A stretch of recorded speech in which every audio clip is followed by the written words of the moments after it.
এই তুমি কি করতেছো? ভাই দাউদের মলম লাগাইতেছি। দাউদ হয়েছে না, মলম লাগাইতেছি। এটা কি দিলে ভালো হয়? দিলে ভালো হয় না, একবার দিলেই ভালো হয়।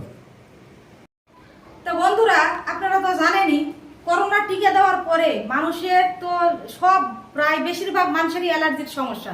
মানুষের কথা কি বলবো, আমাদের প্রায় 1.5 বছর ধরে আমরা চুলকানি আর অ্যালার্জি নিয়ে ভুগছি। প্রায় পুরো শরীর আমাদের এই যে ভরে গেছিল দাউদে। কত ডাক্তার কত চিকিৎসা করছি, কোনো জায়গায় কোনো কাজ হয়েছে না। পরে লাস্টে মানে মানুষ যে যেটা ব্যবহার করতে বলছে আমরা সেটাই ব্যবহার করছি, কোনো উপকার পাই নাই।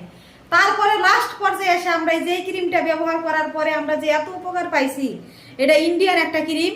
এই যে 230 টাকা দাম নাই ক্রিমটা, সব দোকানে কিন্তু পাওয়া যায় না ক্রিমটা।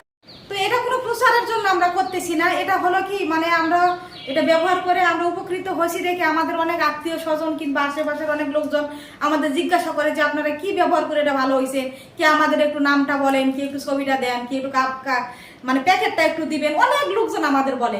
আমি কিন্তু অলরেডি অনেক মানুষের প্যাকেট দিয়ে দিছি, খালি প্যাকেটগুলো দিয়ে দিছি, নাম দিছি। তাই মনে করে সবার জন্য উপকারে আসে, এই কারণে আমি এই ভিডিওটা বানালাম। তো এটা যদি আপনাদের ভালো লাগে, কারো উপকার হয়, তাহলে ভিডিওটা শেয়ার করে।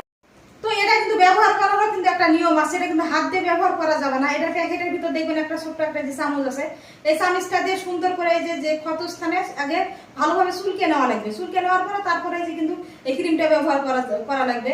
নাহলে বাহিরে যদি এই ক্রিমটা পরে তাহলে কিন্তু ওটা সাথে সাথে পুড়ে যাবে, পুড়ে কালো হয়ে যাবে। তাই যতটুকু জায়গা আপনার এই যে দাউদটা যতটুকু জায়গা, এতটুকু জায়গার ভিতরে কিন্তু এই ক্রিমটা ব্যবহার করা যাবে।